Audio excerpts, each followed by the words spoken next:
The Drum Candy podcast is brought to you by Drum Factory Direct.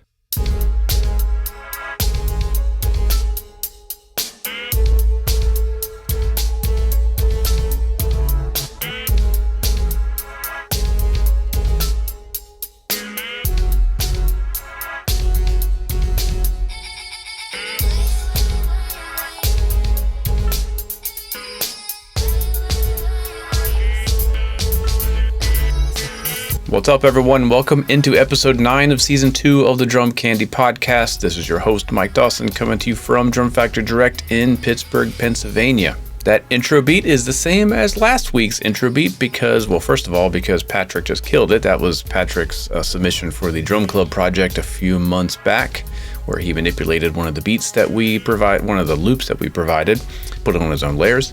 Really cool. So I'm happy to feature Patrick again, but also I forgot to solicit a new intro beat for this week, and I didn't have time to record one myself, which makes me bring up the topic that if you have anything you would like to submit to be featured on the show as an intro-outro beat, please don't be afraid. Send it over to drumcandypodcast@gmail.com.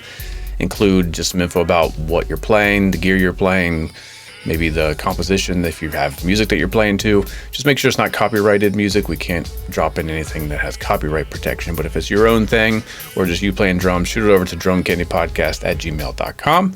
And thanks again to Patrick for his submission. So what's happening in the drum world? All right, the first big piece of news to announce is that we have just launched a new website. It is called stickshed.com.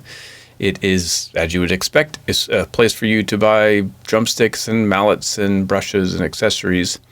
It's fully mobile and responsive. It was developed here from the team at the parent company of Drum Factory Direct, is Stratosphere. We developed it in-house, all original content.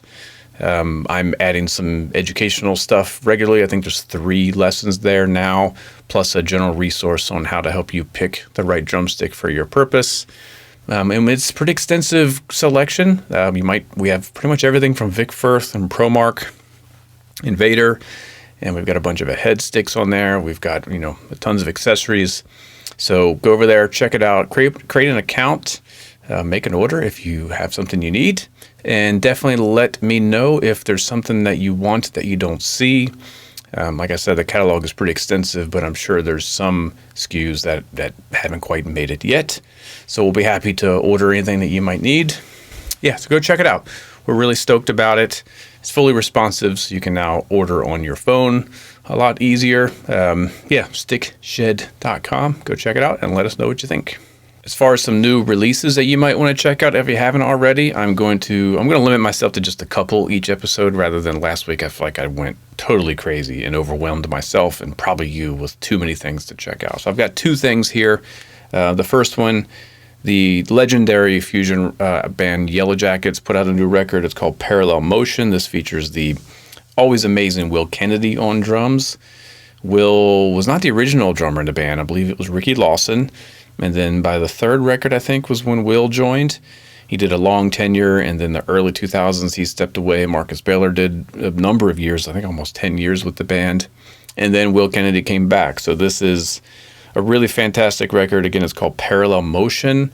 If you're not hip to Will Kennedy, check out all the records that he's on. He's one of my favorite, quote-unquote, fusion drummers because it's not as precise and clean and techy as some of the other fusion stuff. It's pretty warm. His drum sound is usually a bit fatter and deeper, very organic, super groovy. So this is a really, really nice record. And it's mostly, piano, sax, drums, and bass, a little bit of synth layering, but it's not like the 80s fusion with all the crazy synthesizer stuff. It's a pretty organic sounding record. Sounds really, really nice. He's using fatter snare drum sounds, which are really nice to hear in this style. So again, it's called Parallel Motion by the Yellow Jackets, featuring the always great Will Kennedy on drums. Another record I've been checking out, which came out in May, and I totally forgot to give it a listen. It is by Abishai Cohen. It is called Shifting Sands, and it features Ronnie Caspi on drums. Ronnie is a great up-and-coming drummer that I've been following her on Instagram for a long while. Just really adventurous, really creative and interesting player This band is always great. Avishai Cohen has been one of my all-time favorite artists. The bass player, the trumpet player is great too, but I'm talking about Avishai Cohen, the bass player. And that's been a pretty legendary drum chair with, Jeff Ballard and Antonio Sanchez and Mark Juliana. So Ronnie's just doing her thing with it and taking the band in an interesting new direction. So definitely check out this record, Shifting Sands by Avishai Cohen. All right, let's shift over and talk about some more snare wires. Last week, I compared all of the basic standard steel wires that we currently have in our house brand with, I believe it was 12, 16, 20, 25, and 42 strand versions. Those are the kind of baseline chrome steel end plates, snappy snare wires. We also offer a version that's called German style. What is a German style snare wire? It has a phosphor bronze end plate, so it has a bronze color to it. It's a little bit different design. Maybe I think it's a little bit wider end plate, ever so slightly heavier. So what we're going to do here is we're going to compare the steel version versus the German style version and just see if you can really tell a difference between the two. I will admit the differences are minor, but the more I started going back and forth between these videos, I started to hear, a significant, maybe not deal-breaking difference, but I could start to notice a difference. And all these 1% differences, I think, can add up to the overall sound that you're looking for. Also, the German style, they look cooler because they have the nice bronze end plates versus the chrome steel, which is just kind of more like standard and normal. So anyway, take that for what it's worth. But here I'm going to do quick cuts. You're going to hear the crescendo on one version, and then I'm jump to the other one, and then I'm going to do a measure of a beat from one version, jump cut to the other version. So really see if you can hear a difference. The first thing we're going to do is the 16 strand. So it'll be the 16 strand steel, and then it'll jump to the 16 strand German style. Here we go.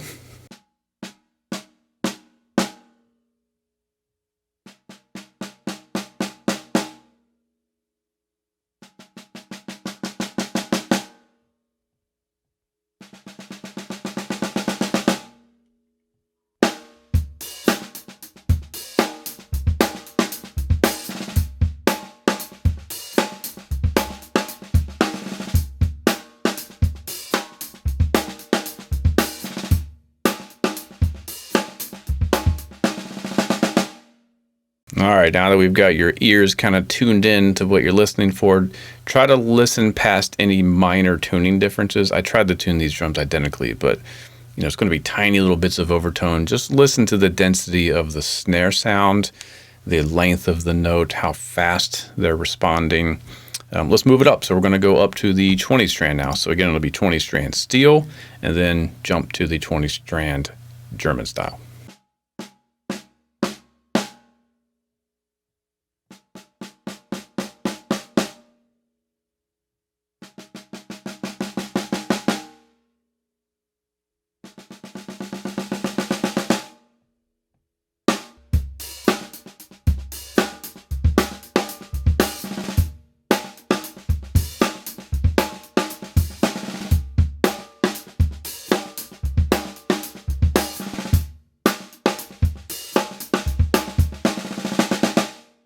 Now let's go up to the 25 strand. This is steel, and then the standard steel end clips, and then the German style. Here we go, 25 strands.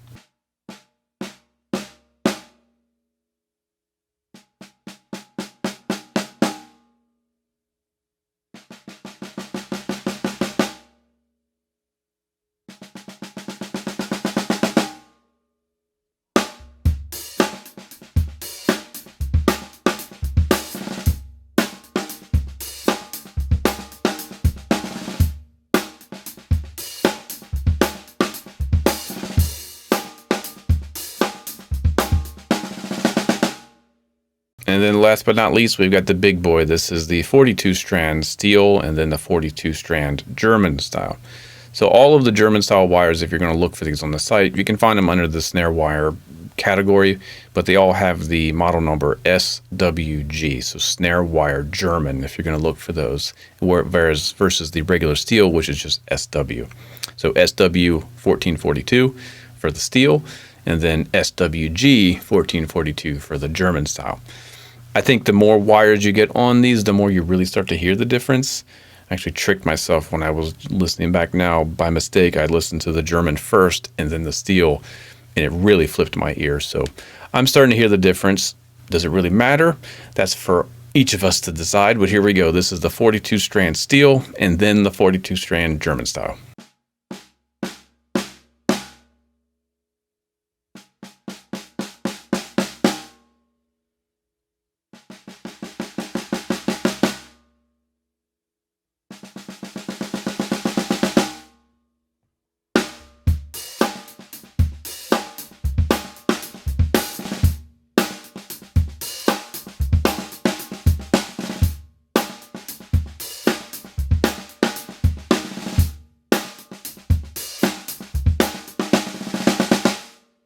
I don't know about you, but I can really start to hear a difference when I'm kind of got my ear tuned to what I'm listening for. What am I hearing? I'm hearing a little bit more density out of the German style. I think being slightly heavier actually gives it a denser snare sound. I guess it's bringing the wires back against the head a little bit with a little bit more stability, so there's less after buzz. So I feel like maybe a little bit crisper and cleaner, sounds a little bit more fuller. I think in a more intangible, it just feels a little bit more professional. That's my observation. The prices are pretty comparable, so go check them out on the site. That's the German style snare wires versus the standard steel snare wires. You know, whichever one you dig, that's the right sound for you. Next week, we will go through the Pure Sound catalog, which has some pretty interesting different types of models. But that's our overview of basic snappy steel wires in the DFD model line with the chrome-plated steel end plates versus the German style end plates. Hope that helped, and let's move on to our featured artist. This week, I got to interview one of my favorite drummers from my favorite band. This is Jerry Gaskill from the legendary alternative rock band. I guess they're like a band that sits between alternative rock and metal, depending on which era you're coming from. But the great band King's X, they just put out a new record. Make sure I get the title correct. It is called 3 Sides of One. That just came out a couple weeks ago. It's a really, consistent. King's X has been consistent. There's going to be great riffs. There's going to be strong, simple meat and potatoes grooves with some cool extra nuance, really interesting vocals, gorgeous harmonies, all that kind of stuff. So they're a really great band. And Jerry's just a cool guy, good hang, great drummer. So here's my hang with Jerry Gaskill. He doesn't really talk too much about gear, so I got as much as I could out of him. But this is more of a general conversation about being a drummer in a band for this long and how they do what they do. So check it out, Jerry Gaskill. Yeah, how do you stave off back pain as a drummer? That's my question for everyone. I'm dealing with it, man. Really, I've never really had back pain as a drummer, although I do have a herniated disc, but I don't think it's from drumming. It doesn't bother me though. It bothered me many years ago to the point where I felt like I couldn't even walk. I wanted to write a country song called "Sciatica's Got the Best of Me," but it really doesn't even bother me at all anymore. So that's interesting. That doesn't affect you when you're playing? Not at all. Nothing. No. Well, knock on wood. Yeah. Things seem to go well when I'm playing. Now, that seems to be the least of my problems. Mm-hmm. I don't know. Well, congratulations on the new record. It's your 13th studio record. First one since 2008, which I couldn't believe it was that long of a gap between. Seems like that was just yesterday. But I feel like you guys need to, in addition to being a legendary rock band, you should be relationship counselors. How does a band stay together that long? Original lineup, everything. I know we get asked that question a lot. And I think my answer is always, when we first got together, we really felt that this is the band we wanted to be in. These are the guys that we all three wanted to play with. It just felt right, and we just gave everything to it. And then as time went on, the only thing I can think is that was something truly to believe in, or we're just stupid. I don't know, one or the other. But we're still together. We're still making music, and and I'm happy with what we're doing. I mean, I love the new record. I enjoyed making it, but I really enjoyed making it. Was anything different about the writing process for this one versus previous records? I think the only difference is that it was what we're doing now. Because there's no real formula on how we write songs. We all write songs, we all bring them in, or we write them together, whatever. We've done it all those different ways. So this was just us getting together after however many years it was. Was it like 13 years or something like that? Or 12 years, whatever it was. Well, it was 2008, the last record came out. We got together in 2019. It's like 11 years since we'd recorded together. So there was that newness. And, but for me, it was a great experience. I totally enjoyed making this record. As much as making a record is full of, depression and terrible things and all of that, I totally enjoyed it, and I'm happy with the product. Was it like riding a bike, or did you have to kind of knock some rust off as a band? I think it was kind of like riding a bike, but I always feel like we're knocking dust off all the time, or rust, whatever the word was, rust, yeah, all the time. And that's what life is. I mean, every day I wake up, I got to get rid of this rust, I got to get rid of that rust, got to figure out how to make it through this. That's just life, right? So with this batch of songs, how many of them were completely written and brought in versus ideas that were fleshed out as a group? I know that Ty and I both brought in like 3 or 4 songs that we had, pretty much completed a demo for them. And Doug had all kinds of songs that we didn't know anything about until we got there, for the most part. And so I think we all had songs written when we got there, but at the same time, once we start working on those songs together, they may or may not turn into something different, where we're all putting our ideas into it. So I think songs were pretty much written before we got there, and we just took it from there and turned them into whatever they are now. How do you write? Do you write with guitar? I usually write with guitar. I've written a few songs on piano, and most songs I've written are on guitar. Not that I'm a guitar player, not that I'm a piano player either, but that's just how I write songs. Now, do you write them in the style of King's X, or do they become King's X? I think they just become King's X. I just write songs to write songs. And I don't have anything in mind for it to sound like anything in particular. If an idea comes to me, I just do it. And I go with it. And it turns into a song. If I like it, I present it, or I put it on a solo record or whatever. But I have nothing in my mind as I go into writing a song, other than, hey, I'm going to write a song. So what was on your demos? Did you do full arrangements? Like how? Pretty much. I worked with a friend of mine. We worked together to record them, and he helped me actually write one of the songs, Take the Time, off the new record. And She Called Me Home was another one, and Holidays. Those were all songs that basically they were completely written and somewhat arranged. And that's what I presented to the band. So what is your background? Did drums come first or some other instrument? Drums always come last for me. When I'm writing a song, drums are the very last thing I'm even thinking about. And once I get the song done, I said, okay, let's see if I can put some drums on this now. And that's how it comes about for me. Because drums, I don't know, it's a weird thing. I know I'm a drummer, but drums are always, the last thing I think about. I just like to write the song, like to have the melody and the structure.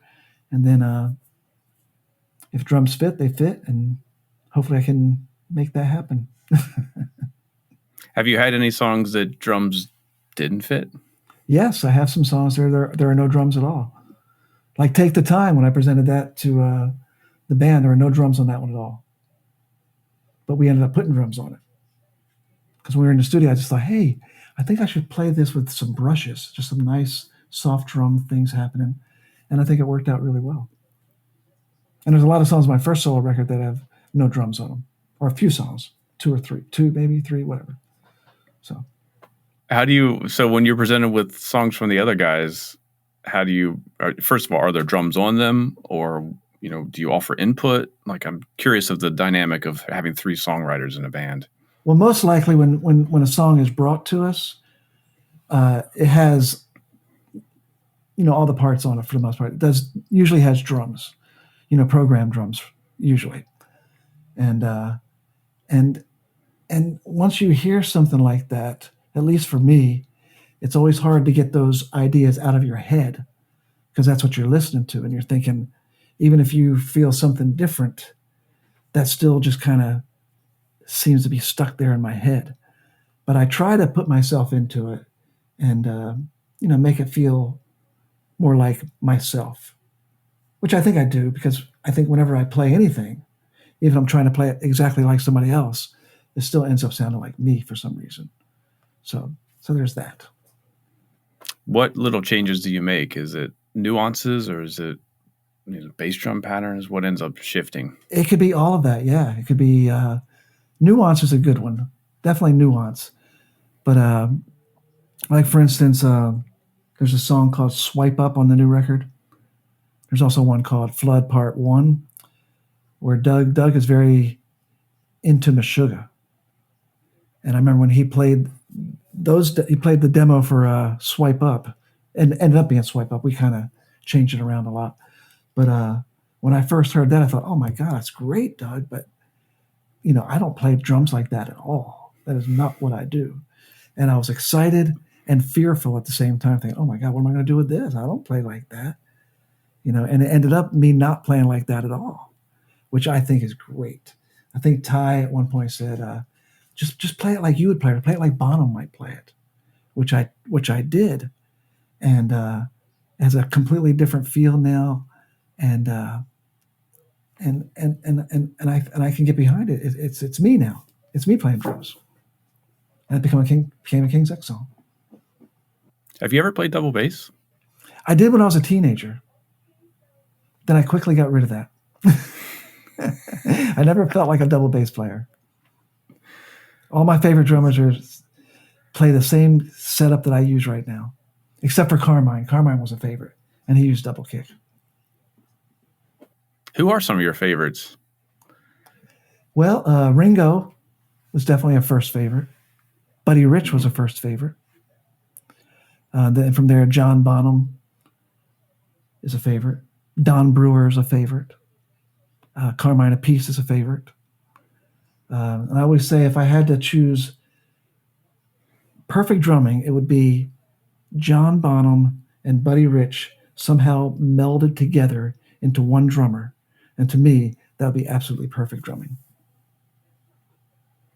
Well, I can't go wrong with those choices. I think Don Brewer might be the one that I wouldn't have thought of, but now it makes perfect sense.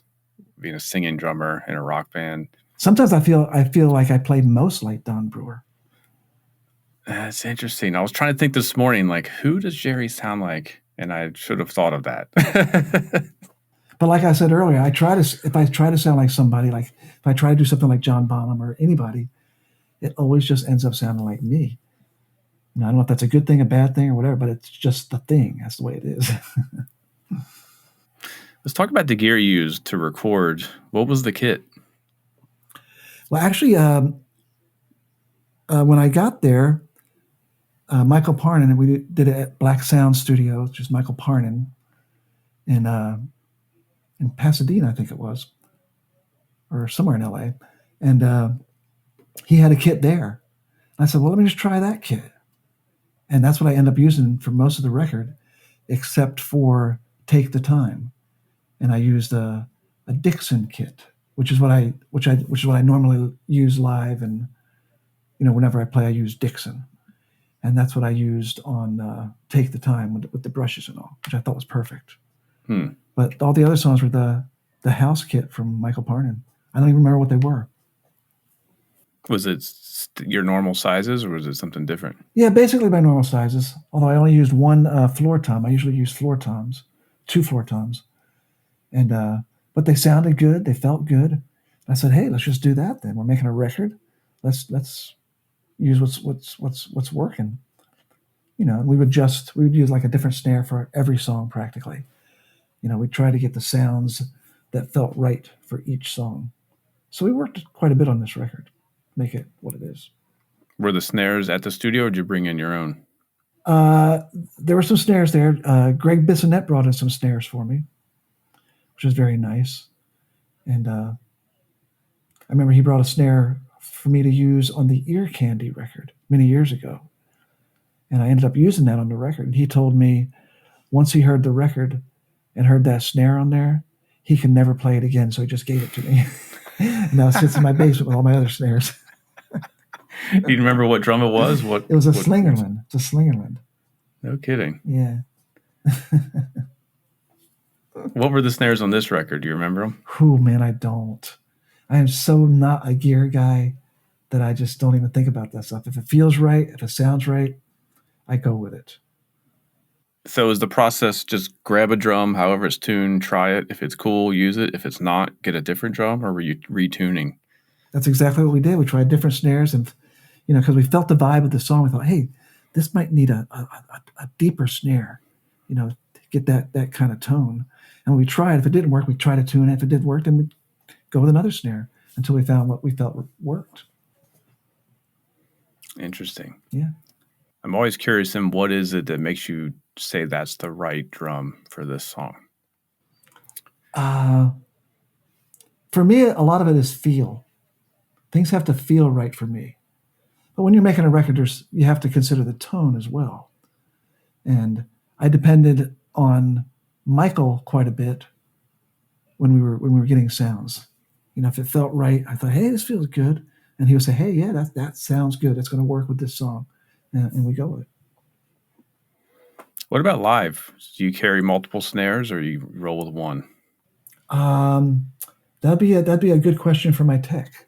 I think there's got to be at least 2 snares. I know there's at least 2, because if something happens to one, I'm going to have another one pretty quickly. So, but you're not swapping them out in the middle of shows or anything. Only if need be, yeah. Like if a head breaks or something, we have to have another snare ready, rather than take time to change the head and put it back on. We have to have one ready to go. So I'd say there's at least 2, maybe 3. I don't know. Did you record live as a band, or was it overdub sessions? For the most part, we did the basic tracks live. And of course, from there's a lot of overdubbing. But we wanted to get a band feel. We've always done that. Mm-hmm. Yeah. Click track or no click? Click track, yeah. Which is a good thing and a bad thing.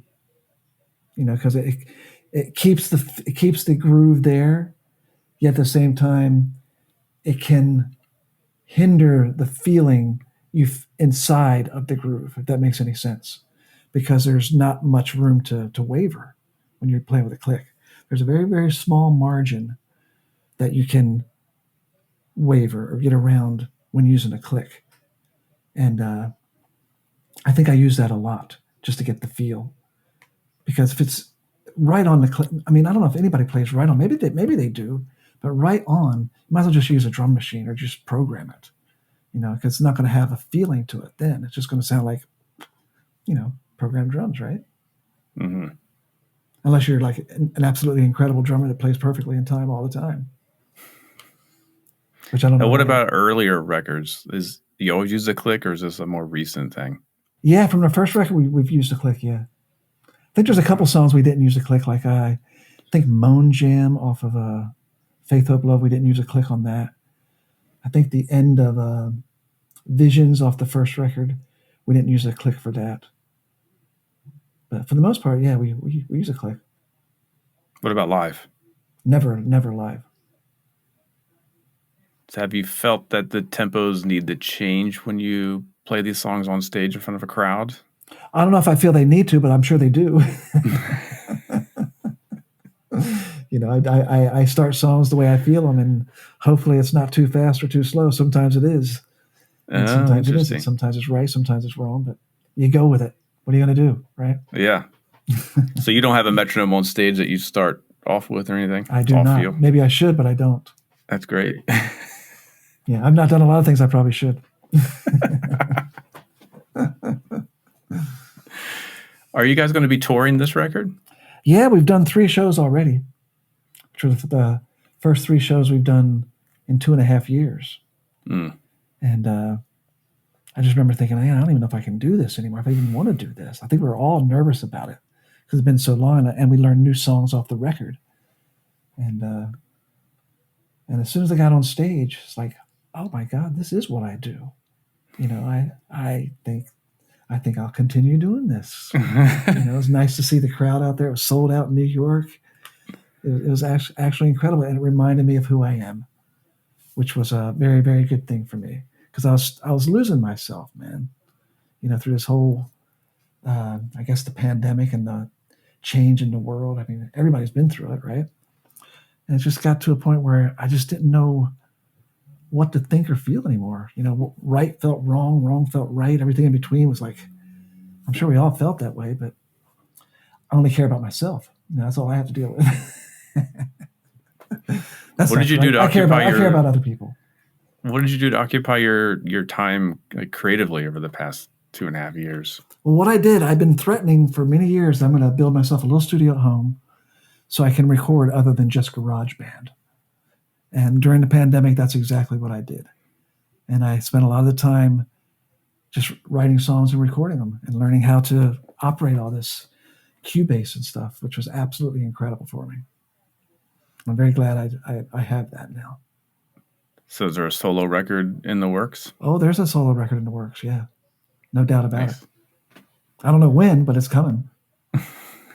Do you ever play out as a solo artist? I have. On my first record, I did like 3 or 4 shows, which again, to me, was incredible. I remember I had a great band. Dan Carcos, who I did my second record with, he was one of the guitar players. Matt Farley played drums, John Farley played bass, and Andy Black Sugar was on guitar as well, great guitar player, all great musicians. I felt like I was the weakest link in the band, actually, but I was the front guy. And it was incredible. I remember being really, really nervous before the first show. We rehearsed, we felt like we knew what we were doing, but I was so nervous because I'd never done that. I played a little bit of guitar, and I sang, just standing up front singing. I've never done this in my life. But I remember as soon as we started, I think it was during the first song. Am I allowed to say words that start with F? Sure. During the first song, I walked over to Dan and said, I think I can motherfucking do this motherfucking shit. That's how excited I was. I just said, I can do this. And it was a great show, man. The place was packed. It was awesome. And I just want to do more. I tried to do something for the second record, but we just couldn't make it happen financially and all that stuff. So, yeah, it terrifies me to think about getting out from behind the drum set and being that vulnerable in front of a crowd. I wouldn't be able to do it. I had to feel so foreign. It was very foreign, but like I said, I can motherfucking do this motherfucking because they're my songs, and I just had to do it. I had to do it. And I play locally around town too. I play drums in some local bands around town, which is very fun. And you're in Houston now? No, I'm in New Jersey, Red Bank, New Jersey. Why did your number come up as Houston, Texas? Because I still have a Houston, Texas number. I figured I had it for so many years. Why change it? Because everybody has it, Well, it's funny you say you're not really a gear guy, because I feel like your sound is so consistent and identifiable, and like I would think you're very meticulous about the gear you use and the sound that you get. Well, my opinion on that is a lot of what we do as musicians is in our hands and in our feet. It's how we hit the drums. It's how we, and same with guitar or any instrument. I think somebody could sit on my drums after I've played them, and when I play them, they sound the way I play, sound like me. Somebody else could sit behind them, and it's going to sound completely different.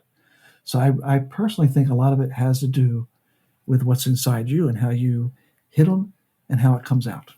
That's why I think it always sounds like me. And unfortunately, I've never seen you guys live yet, but watching some video footage, it doesn't seem like you're hitting super hard, but you're getting a really strong, clean sound, particularly out of the snare and the kick. Just an observation. Are there any thoughts on that? I don't know what really, really hard is. I mean, I know I'm playing hard sometimes. Yeah, sometimes I'm hitting what feels like is the most powerful I can do, and there's other times when that's not necessary. I think that's where dynamics might come in. It's all in how it feels at the time for me. I think that's what makes it be what it is. Makes me be me. Dynamics is something often overlooked with rock bands and loud guitars. Do you think of dynamics in a volume thing, or is it more of a density, intensity kind of thing? I think probably both, because volume it's not all just in volume. It's again all in how you hit it. I mean, it might be softer, but still, if it doesn't have, I don't know if finesse is the right word, but it doesn't have that feel that's necessary, it's just going to sound like you're playing softer. It won't have that thing that's necessary, I feel. Does that make sense? Yeah, for sure. All right. I'm gonna probe you a little bit about your gear. Okay. Since kick I'm such drum. a gear guy. With a pillow, hole, no hole, less muffling. How is it set up? Right now, I'm using there's a hole in my kick drum, and I'm using the Evans. I think it's called EMAD. That has the type of foam muffling thing in it already, and that's pretty much what I'm using. Wow, nothing extra inside the drum. Not that I'm aware of, unless my tech puts something in there. Sometimes I'm not, not privy to. But I think that's it. Yeah. Now, what about your toms? Because they sound so full and resonant and clean. Do you put any tape or dampening on those? That just depends. I like to do it without anything if can be. But sometimes, I don't know if it's because of the acoustics in the room or whatever it is, there might be a ring that needs to be taken out, and sometimes tuning doesn't always do that. So you might have to put a little piece of tape or a little, whatever that stuff's called on there to dampen that.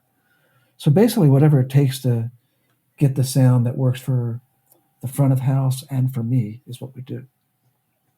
That's same with the snare drum, because you always have a pretty open sounding snare. Yeah, I think it's that way with all the drums. Yeah, whatever works is what we're gonna do. Sweet. Yeah, man. You talked about your biggest influence. Oh, I have to ask this. This is a question I ask every guest. What was your first snare drum? Oh, my first snare drum. That's a funny story. I'm glad you asked that because it's a great story. I think my very first snare, it was a Ludwig. This was 63. I don't know exactly what it was called. I was 4 years old when I got it.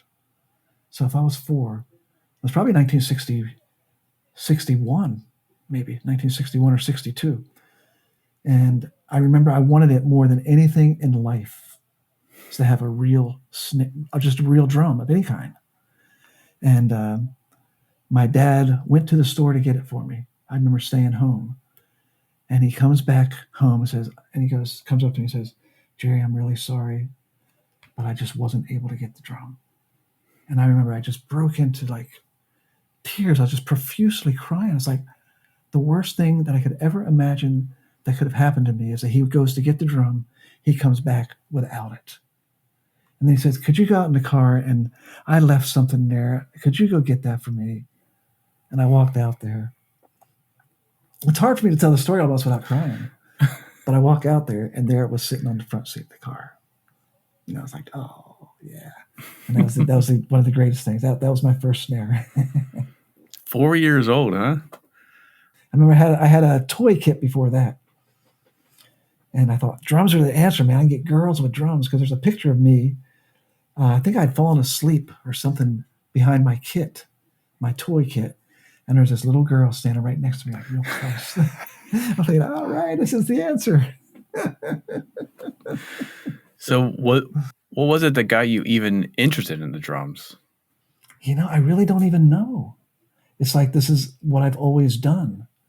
I think my earliest memory of seeing drums and being interested was probably around that age, if not earlier. But I think I was already playing when I saw these drums. I went to an uncle's house and he had this blue sparkle kit in his basement. And I just remember being so intrigued with it because it was real. They were real drums. And I think I was already interested. So, but I just don't know why I play drums. I just do. I've never taken lessons or done anything like that. I just play. Have you ever had a period of not wanting to play drums anymore? Yeah. And then what do? Do you just take a break or? Well, I hardly ever play when I'm at home at all. I never practice. Although I am practicing now because I have to learn these new songs off the new record. But and during the pandemic, I was thinking, I don't know, man. I think I might be done. I think I'll just move on and find something else in life. Like I was saying, because everything was just so confusing to me. And I remember in the hospital after my second heart attack. I've had 2 heart attacks. First one killed me. Second one, I had open heart surgery. Blah blah blah blah blah blah. I remember being in the hospital after that one, thinking, I think I might be done. I think I'm just gonna not do this anymore. And I was at a party talking to a friend after I got out of the hospital. I said, you know what? I think I don't know if I want to play anymore. I think I'm just not going to do it anymore. And he just he didn't yell at me, but he was very firm. And he said, no, you will play. You will get back out there and you will play because that's who you are and that's what you do. And so I wrote a song called She Called Me Home. It's on the new record that was inspired by him telling me that. So now I'm playing. Yeah, I guess. Yeah, I mean, that the past few years has been a trying time for everyone. But yeah, that I think just having such a long career, like when do you finally say, "Hey, let me try something else. Let me paint. Let me do anything else." Yeah, and I've always been a writer as well. I like to write. I've written stories and things like that. And I think about that. I think, hey, maybe I'll just do that. There's been times in my life I thought, if I could just be on an island somewhere and just write, that's all I did. That'd be great. But nothing's ever as fun as it seems, So, yeah. Well, I mean, we're at the end here. So what's next? What's in store for King's X and what's in store for you moving forward? Well, we got some shows coming up, October, November. We're going to Tennessee and Kentucky and Texas. And, hopefully this record can spark some interest in some people and we can keep doing this, Have you been saying that about every record since the beginning? Yes, absolutely. Because we never know. I mean, I'm hoping, this would be great if something really could take off with this one. We've been fortunate that we have a bit of a career, but, the world doesn't really know who King's X is, I don't think. The musicians of the world do, we have some very, very loyal fans, but we haven't penetrated the entire general public. Yeah, I often think, is it better? Which side's better? Blow up and fizzle out fast or have 13 records over 35 years? Well, I'm hoping that we can have a big record that fizzles out fast now because we've already had the past 13 years, all that other crap. So let's just have a big record that makes us fizzle out. That'd be great. I'm down. I'm ready. Oh, man. Well, again, congratulations. The record is incredible. Hope everyone checks it out. And hopefully you make it to Pittsburgh and I'll get to see you guys live. Yeah, it'd be great. And then until next time, keep grooving, man. I'll keep doing my best, man. You do the same. All right, it is lesson time. This week, I am passing the baton back over to my good friend Tom Wendt, and he is continuing his Jazz Drumming Essentials series. This time, he is covering what is called the Jazz Shuffle, the Shuffle. Let's just let Tom take it away.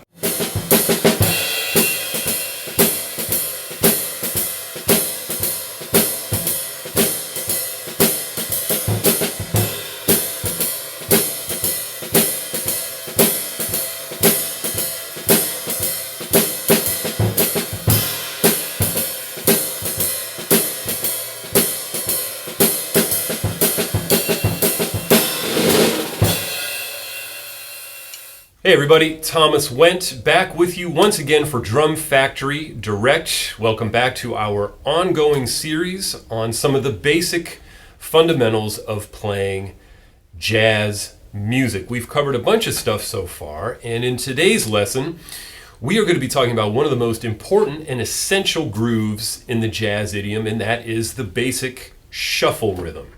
Now, I should start off by saying that there are a bunch of different kind of ways to play a shuffle.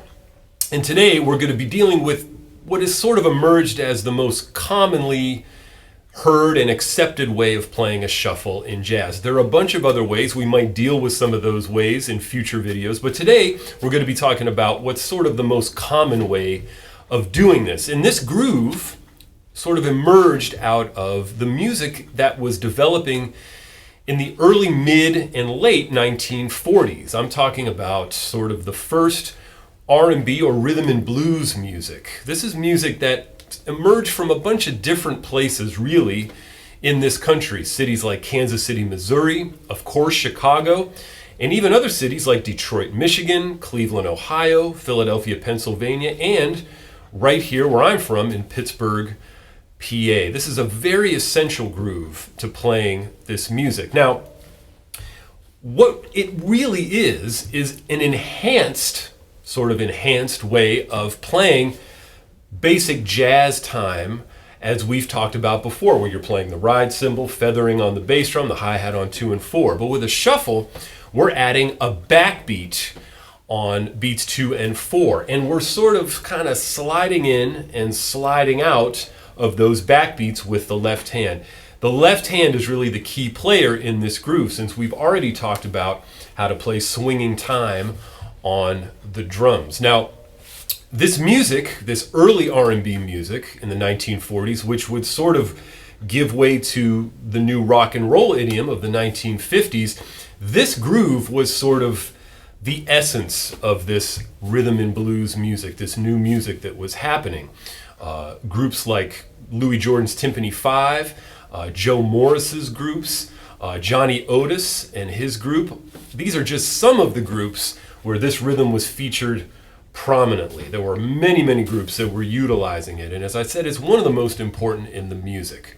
So if we take the whole groove at a nice slow tempo, it sounds something like this.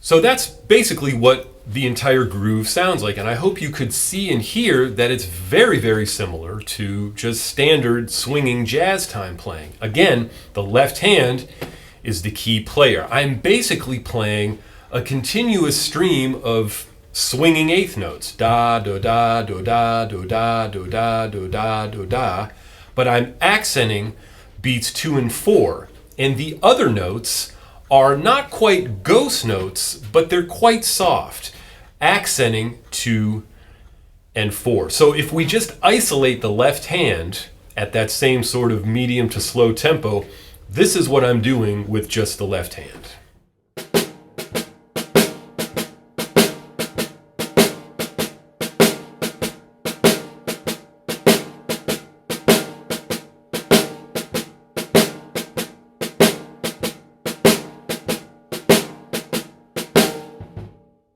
Okay, I hope you could see what was happening with the left hand in that last demonstration. This groove is relatively simple in theory, and it's simple if you look at it on paper, but there is a lot of subtlety and a lot of nuance that goes into playing this groove well. And shuffles are played at a wide variety of tempos, from quite slow to really pretty quick. So I'm going to play an example for you starting out pretty slow and moving into a relatively quick tempo. And I want you to listen and watch as to how the left hand in particular changes just a little bit as the tempo increases. Check this out.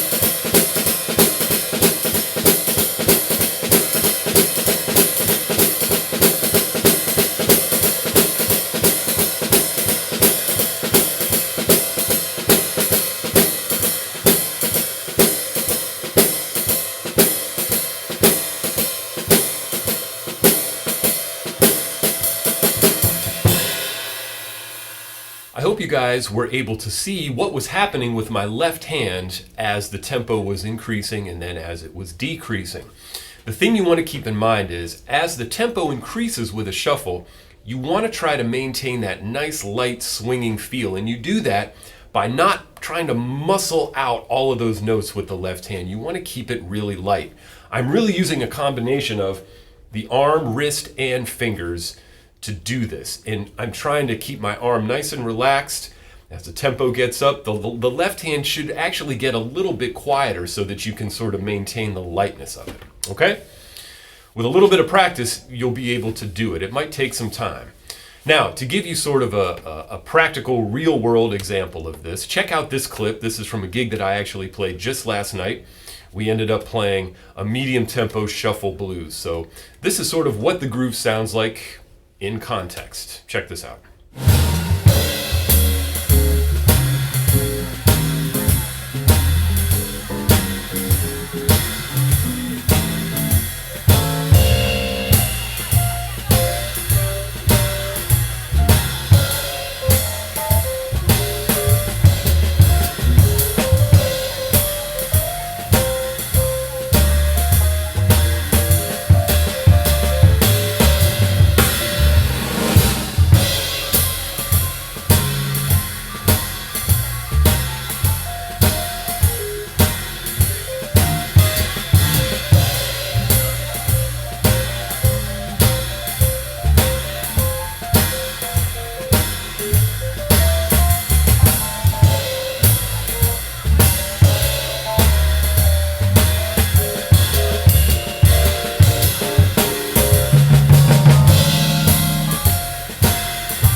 All right, I hope that gives you guys a little bit of an idea of how this groove functions in an actual musical setting. This is such an essential groove, and I hope that this lesson has given you guys a little bit of insight into how to get started working on it yourselves. As I always say, we want to take our cues from the great masters of this music, the men and women who created it. There are so many great jazz drummers to listen to, and really all of them have their own version of a great shuffle beat. Playing a great shuffle is kind of a prerequisite to being a good jazz drummer.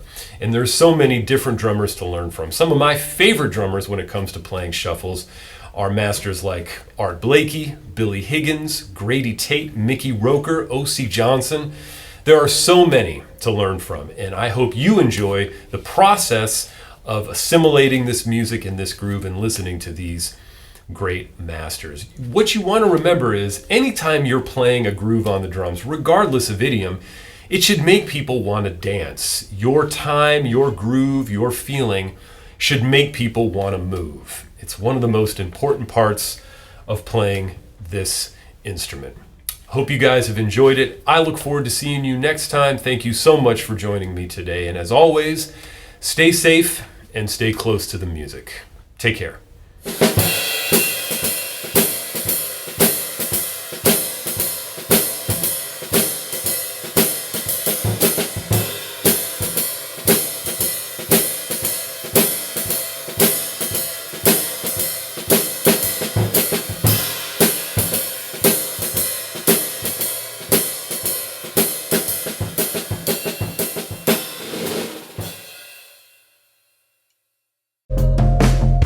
For this week's Shop Talk segment, I am hanging with my friend Steve Stecker over at Doc Sweeney Drums. They just released a brand new snare drum design. Pretty innovative. I don't know that anything like this has ever existed before.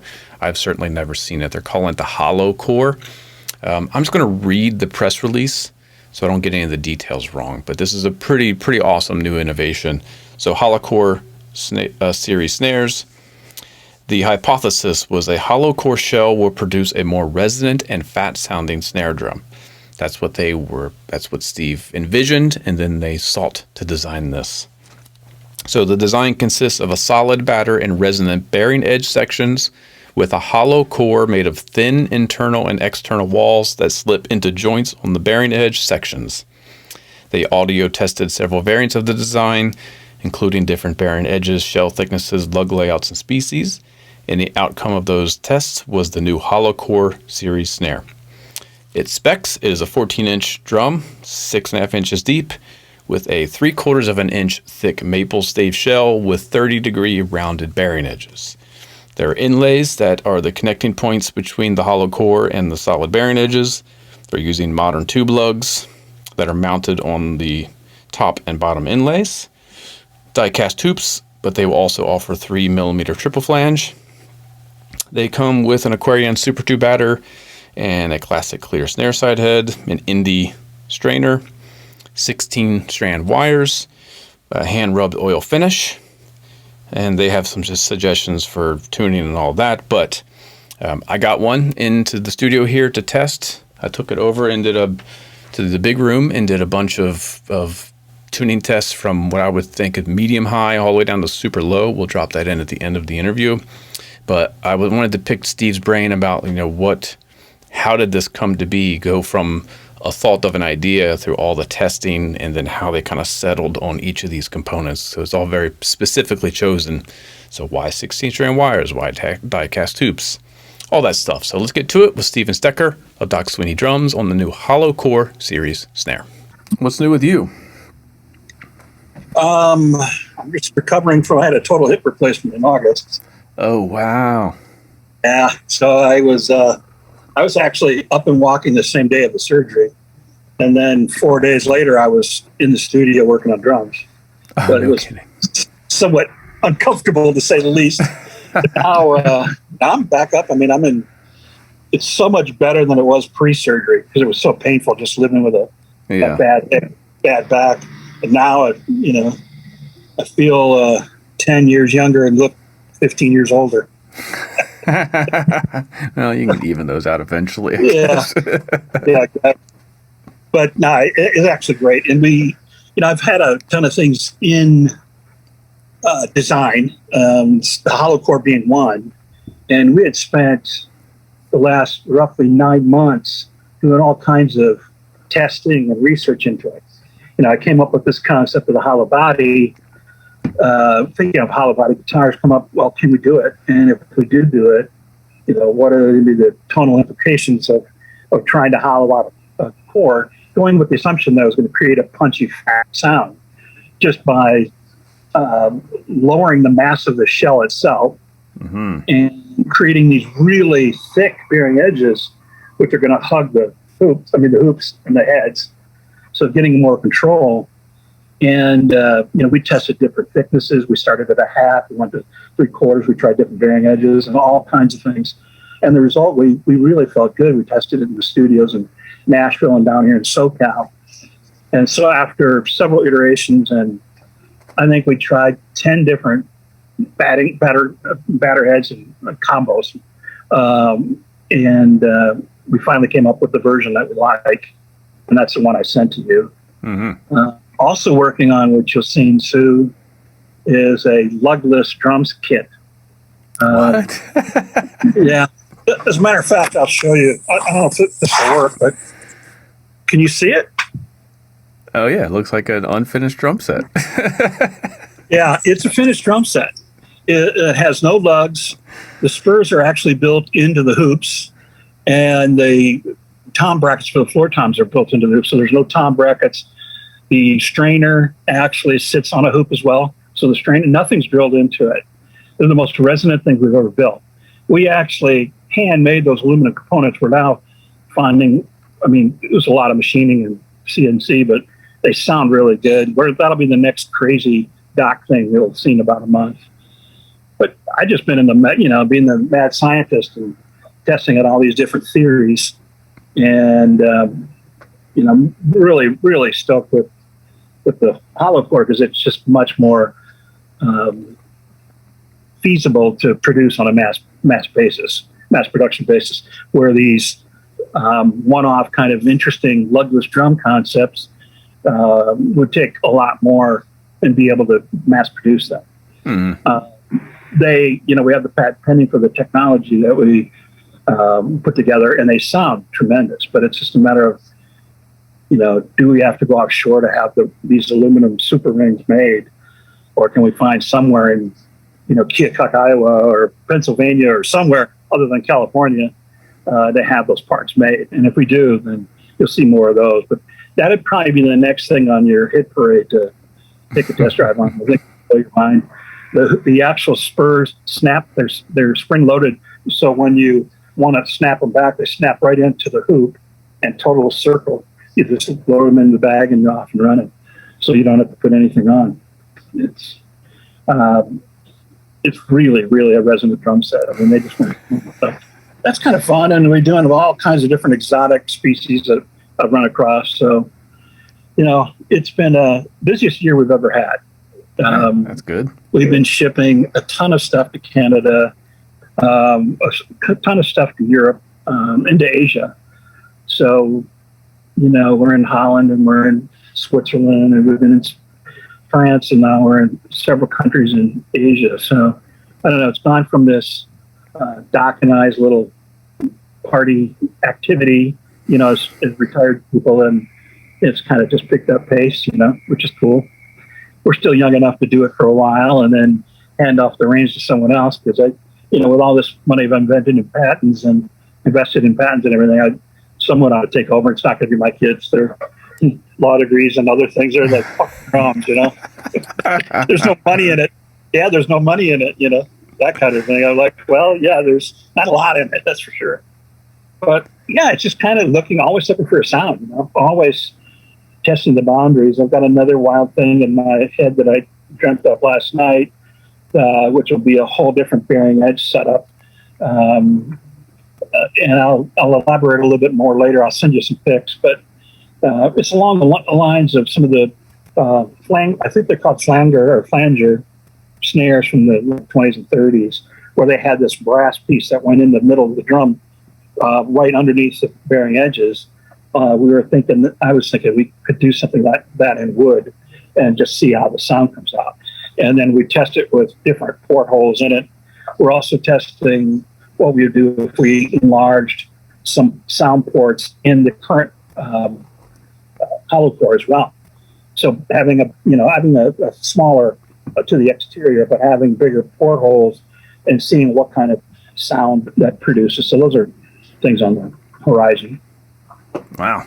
You're not even celebrating the Holocore. You're right on to the next thing. Yeah, well, because I've been working on it so long. We did the videos and we've tested. I've lived with it so long. We're now got it down to where we can mass produce it, and I don't have to handle every single one of them. The team will be doing that. And the CNC, basically, the shells, we do a CNC machine. So everything's milled to perfect dimensions, ODs and IDs, internal and outer dimensions, and diameters. And so, once you get it down to where you can make these things with a CNC pretty quickly, the only thing that adds is the gluing and finishing. But, being able to produce these maple, we're also going to do walnut. We have done walnut. So there'll be two. They'll be really standardized. We have the little bridge, which the strainer hooks to. So all of those components are now readily available in mass quantities, and we'll be shipping them directly from, the production line. So we're going to be driving down the cost of them as we get more efficient and economies of scale. But it's something that I think can compete with most of the custom builders and some of the higher end stuff that comes out of DW with this unique, patent pending concept. Where does it go from here? Well, we want to get those out and do it in a big way, introduce them, get them around. We're actually having an event this weekend at all of our major distributors called the Doc Sweeney Founders Celebration. And there'll be Holocores at most of those locations. There's a big batch coming in this week. So they'll be going out and be in the hands of all the distributors that, including in Europe. So they'll get some exposure that way. And it's just great that October 7th just happens to be the first day of the launch of the weekend. So, yeah, we're pretty stoked about that. So, but take me back to the design? I mean, the hypothesis, and Sure. were you completely satisfied, or did you have to make some drastic changes as you were developing it? We made some significant alterations. The whole concept was just based on the hollow body guitar. And as I started drawing it up and doing some CAD/CAM, just trying to figure out what dimensions would really work and what dimensions are required to get the sound effect that I was looking for, so that, for lack of better terms, that hollow a wider, deeper, fat sound. And so we started with only a half an inch thick, and the void, which is the open space, just wasn't big enough to create what I wanted in terms of that real deep, fat sound with some punch to it. And so we continued to go out. We went to 5/8 and then went to 3/4. 3/4 was the sweet spot, and that's where we started. We ended on 3/4 of an inch thick. That allowed us to do some special things with the bearing edge. So we started with 45 rounded, and it was really ringy and didn't sound good at all. And we went to 30-degree rounded, sounded better, but not exactly where I wanted it. And then we went to 30 super rounded. That's 3/4 of an inch thick. And that just seemed to be right in the space. We then had a battle between 3 mil triple flange and die cast tubes.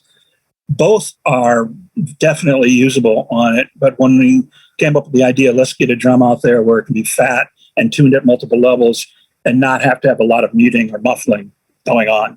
Let the drum do all the work.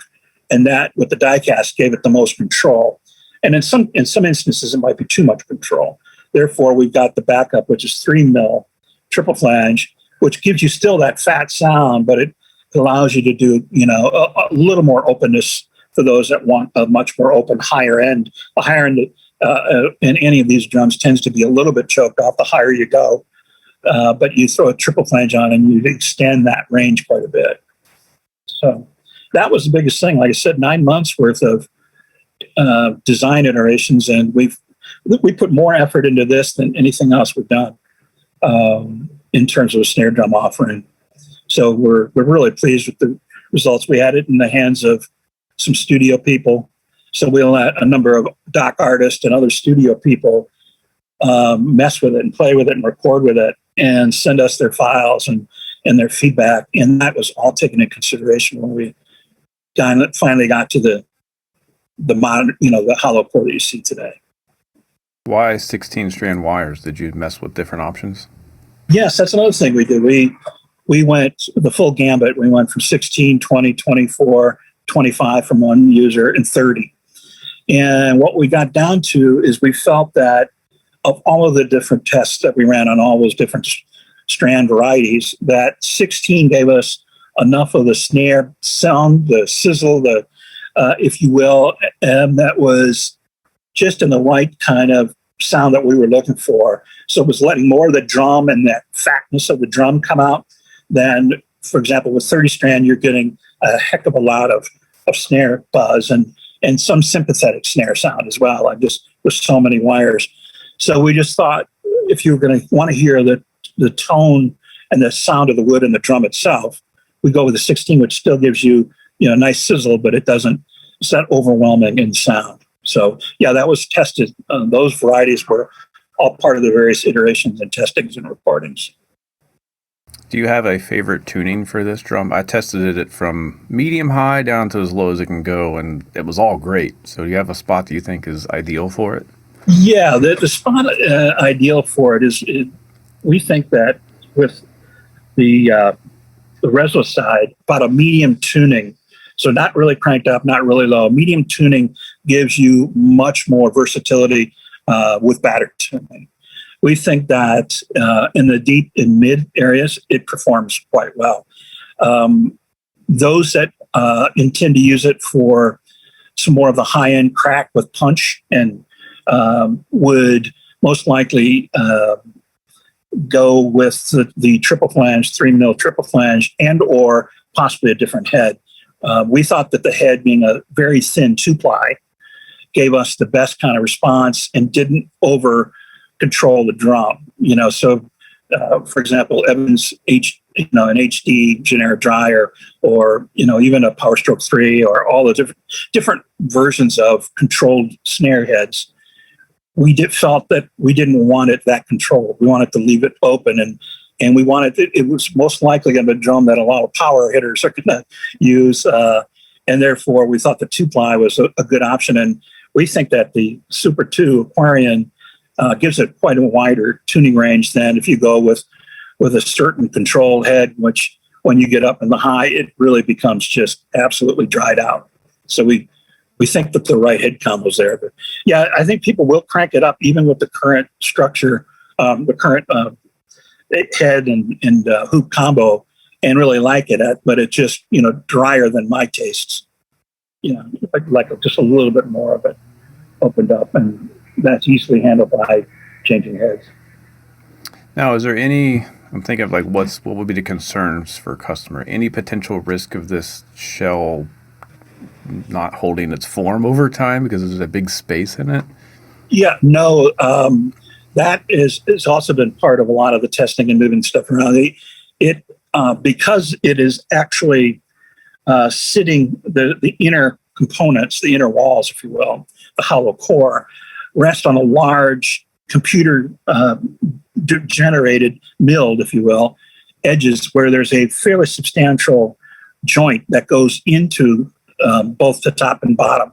So where it touches the solid top and bottom bearing edge parts, which are 3/4 of an inch thick, very, very sturdy, there is that joint, and it's as sturdy as the rest of the drum. It will never rot around unless you run it over with your car, or have someone that's really big stand on it. But it might even pass that test. But yeah, we're very confident in the structure, the rigidity and stability of the shell itself. Now, is it 8 lugs? I've got it here. I should have counted, or is it 10? It's 8 lugs. 8 lug. Did you mess with 10 lug options, or did you? Yeah, right we did. We did 8 and 10, and we, once again, after all the testing and playing in the studios and letting a bunch of different drummers, studio people, tune it and test it, the consensus was at the end of the day that the 8 lug allowed them to control the drum, without any trouble, and allowed them to tune it. They felt very effectively with 8, and the 10.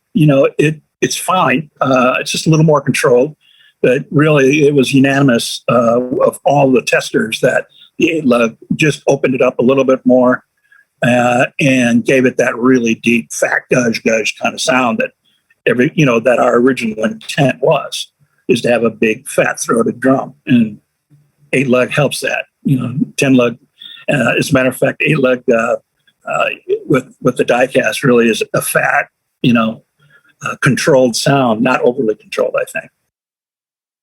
What do you do with all these test drums that don't make the cut? I donate quite a few of them. We have Drummers Without Borders here in San Diego, SoCal, and I donate quite a bit of equipment to them, unbadge it and donate it to them. And so that's a really good thing. And to some folks that really wanted more of an open sound, some of the, if you will, prototypes will find their way to dock artists, and they'll use them in different capacities.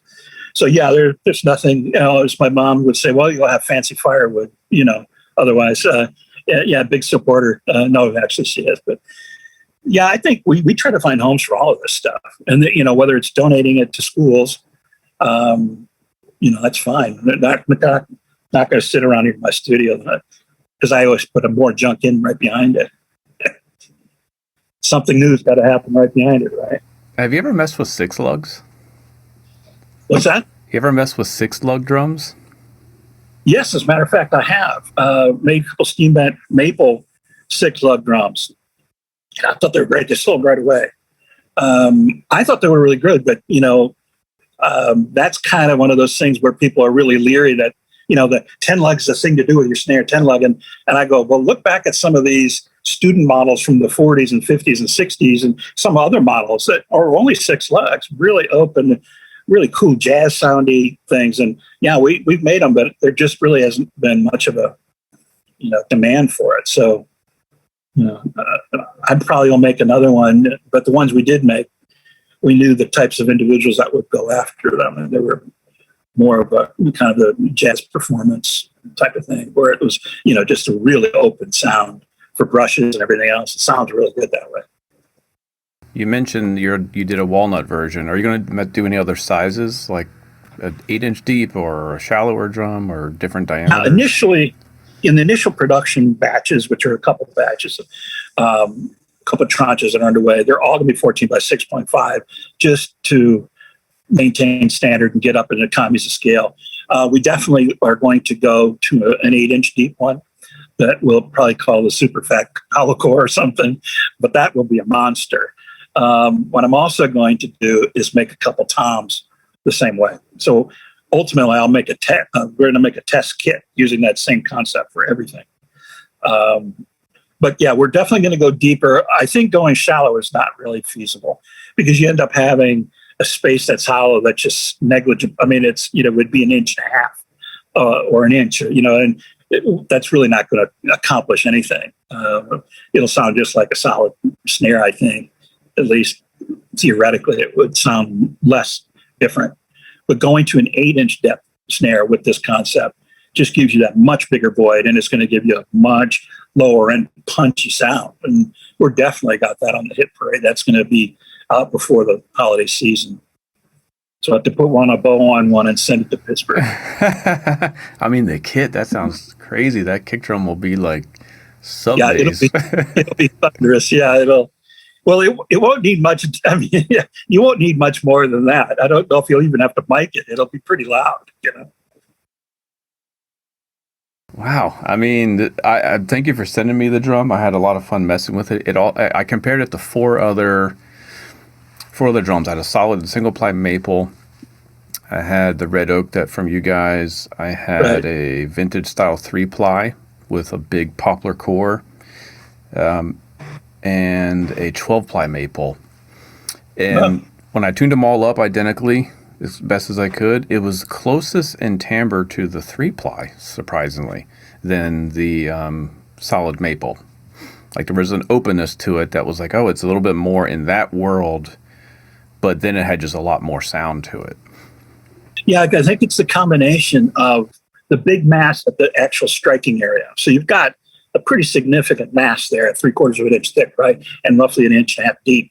So you're hitting a pretty solid, and then the energy goes from the head into that solid part, but then it goes and migrates into two thinner inner walls, allowing it to really resonate. So it creates this chamber, which makes it kind of deeper and fatter sounding. So it would be much more akin to a 3-ply because the actual size, if it was 3/4 of an inch solid, it would be so loud. It would be much more like a steam vent drum that's 5/16, but just screamingly loud. So we think, that combination allows it to be a little more powerful, I think, and punchy than just a strict 3-ply. And I think it's just some of the mass behind it, as well as a fairly substantial void around the roughly 46 inches in circumference, 43, 44 inches. So if I had this drum as like my centerpiece for my studio, what would be the next complementary snare drum that you offer that would give me, the contrast to this? Right. I think the next one would be, as a matter of fact, I'm working on it now. I'll see if I can hold it up for you.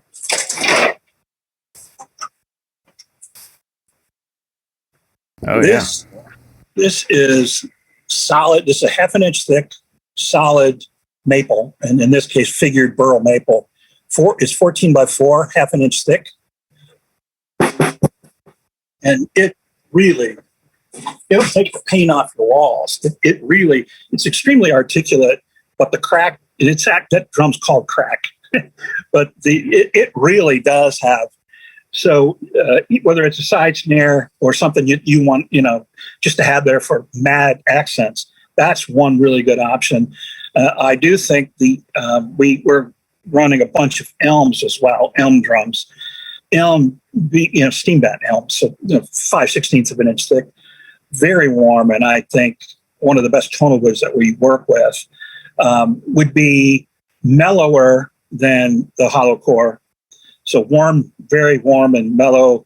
And then that hollow, that one that you just saw, for someone that wanted something with a lot of staccato, a lot of crack. But believe it or not, it's only 4 inches deep, but it can be tuned way down as well. So you can get some really interesting range out of that drum, up to sounding like you're hitting concrete with snare wires under it, you know. Is that a stave shell or a steam bent? Yeah, that's a stave shell. We're going to do it in both versions. But in this case, we went with a 1/2 inch thick because, first of all, the board was fantastic that I found. And I said, I got to make a drum out of it. And so when we did it, and, you know, it just came out sounding great. So we'll be doing a lot of 1/2 inch thick stave, and we'll be doing the standard same bearing edges, but steam bent. It just really, really, really sounds good to me. And of course, we generally, with more of the piccolo size, we tend to go with Babinga or maple, something that really is going to have some punch. I mean, some really high-end crack and versatility, as opposed to trying to make it out of mahogany, which wouldn't really make much sense. You know, Yeah. I mean, it'd be kind of a weak firecracker. All right, so recap that. That's a 4-inch deep maple, stave maple. Yep. And then the Holocore is 6.5 stave maple with the big chamber in it. What would Correct. be the dimensions of the elm that you would add into the mix? The elm, we're doing it in 2 sizes, 14 by 5.5 and 14 by 6.5. All elm, so elm rings and elm. That we think is just a tremendous tonal wood. Gives you the warmth and kind of the vintage sound of mahogany in a domestic species. And just we think that it provides a really wide tuning range, wider than you would think, given how it's not a dense hardwood, you know. So you would think it would struggle with high ends, but we haven't found that to be true. But it's really warm middles and lows for sure. Well, that's it. I've got my shopping list in order here. Oh, all right. Excellent. All right, now that we've talked about the drum, let's get to checking out the demo. So what I did was I took the drum over to the other studio here on the other side of this office, big room, fully mic'd up. So 3 mics on the drum, 2 on top, 1 on bottom. I have a 57 and a blue Hummingbird condenser on top and a 57 on the bottom. 3 overheads with Earthworks, Space Pair, and a Mojave tube large diaphragm condenser over top. 2 room mics 20 feet out from the kit. They're ribbon mics. So it's a full-on mic setup that, you know, trying to capture everything that this drum could possibly put out. And I tuned it medium high, no dampening, and then backed it down by a half step until we got to the super low, deep, guttural kind of sound. So here we go. This is the HolloCore Snare drum.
I think that drum sounds fantastic. And I should say, I had 4 other drums that are in my collection tuned up identically to do a side-by-side. I had a solid maple, like steam bent maple. I had a stave oak. I had a 12-ply maple and had a vintage style 3-ply mahogany poplar, just to compare it. Like, what does this drum, how does it fit with all these drums that I'm really familiar with? It sounded, like I said in the interview, most comparable to the vintage style 3-ply, but just bigger and fuller. And it also had like no sour spots, where some of the other drums, when I was getting into that lower mid tuning, they just kind of, you could tell that wasn't a sweet spot. This thing is kind of like scooped in all the right ways. So if you like that deep, kind of dry, punchy, fat kind of snare sound, but you don't want to use an old vintage drum, check out the HolloCore. It's no joke. But yeah, unfortunately, I've got to box it up. It's sitting down here. I've got to box it up and send it back home. But yeah, contact your local dealer or reach out to Doc Sweeney directly to see where this drum might be available. That's the HolloCore. Super cool. Let's move on to some listener questions. First question comes from Larry. How important is it to play live music often? I feel like that's a difficult question to answer, but I know for me personally, all the stuff that I practice in here by myself is completely irrelevant if I don't have a means to apply it in a performance situation or a recording situation where other people are involved. I feel like that's where the truth kind of plays out, like what works on stage, what doesn't work on stage. You can have some abstract, super fun ideas in here, which can be great for your soul, great for your creativity. Some people might enjoy listening to it or watching the Instagram videos or whatever, but does it work if there's 3 or 4, 2, 3, 4, 5 other people playing along with you or with a crowd of people in front of you? So for me, personally, playing live is super crucial because it's the reality check. Is what I'm working on making this experience better as a performing artist? Or do I need to go back and refocus, figure out what really translates into a good gig versus am I getting better as a drummer versus am I getting better as a performer or as a band member? So for me, it's everything.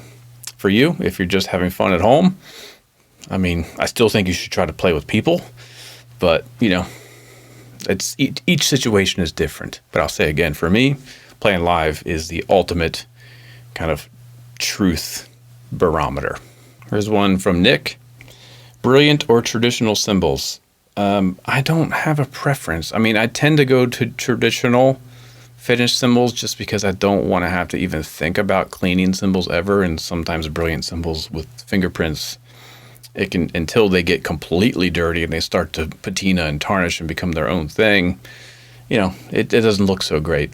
But I have both. I used to be all brilliant back in the day. Then I went to all traditional. Now it doesn't really matter. I don't have a preference. It's all about what the sound does. I do think a brilliant finished cymbal is a slightly duller tone, which can be exactly what you need for certain things. Like the main ride I use for gigging is a 20-inch brilliant because it sounds beautiful and crisp and clean, but it doesn't have all that high-end stuff that can be a little bit annoying after 2 or 3 sets of music. So I use them all. I don't have a preference. All right, here's one more. This one came in from Ryan.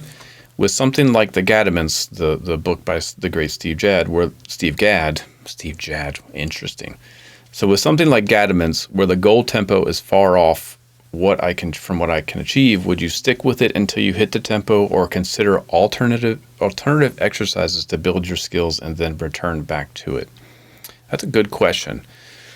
I think a lot of stuff in that book, from my experience, I worked through that whole book. It's all on my YouTube channel. At least it was. I might have archived it. I did live streams of me working through that whole book, kind of from beginning to end. A lot of it is just the coordination of the patterns, or just getting familiar with how he's displacing these things. It wasn't so much chops for me.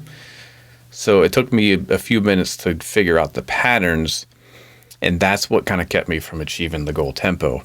It wasn't the technical stuff. So if it's just a matter of the patterns being unfamiliar, then I would say just stick with them slowly and add a few BPM. Make sure you push yourself at every time you practice it. Maybe try the goal tempo at the end of your session to see how far off you are. But a lot of that is pattern familiarity.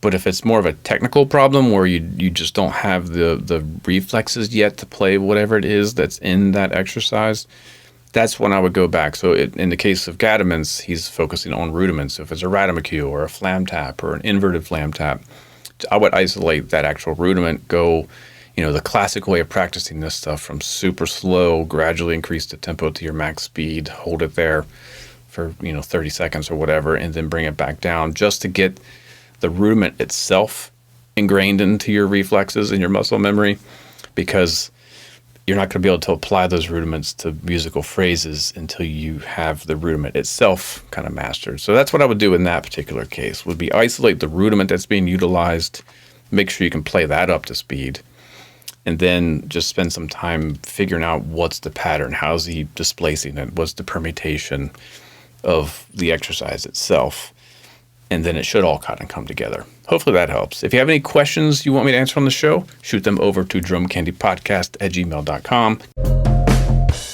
All right, we are coming to the end of the episode, which means it's time for the warehouse pick of the week. And this week I've selected, so I think it was a couple of weeks ago, I featured our 5x14 seamless aluminum snare drum.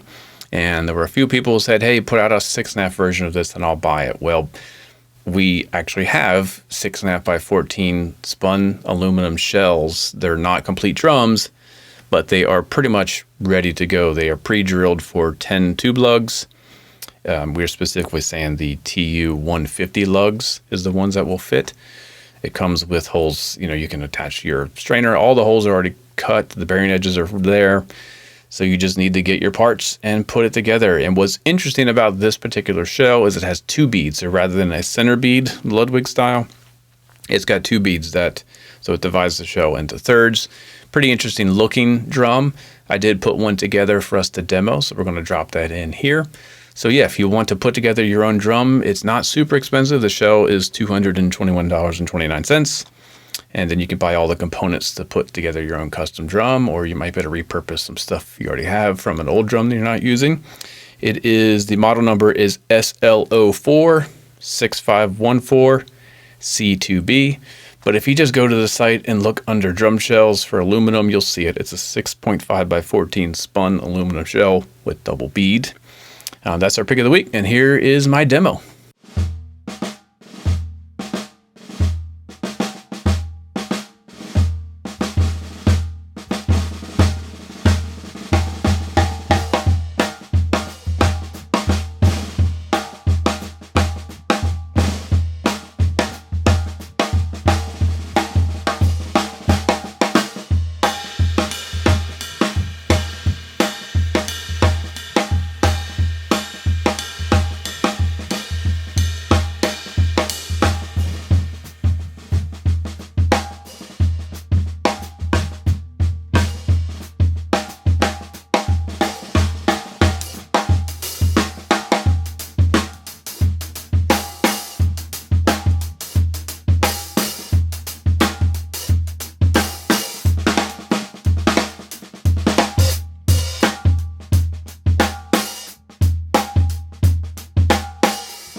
So yeah, go build your own custom drum. Check it out. That's the 6.9x14 spun aluminum shell with a double bead.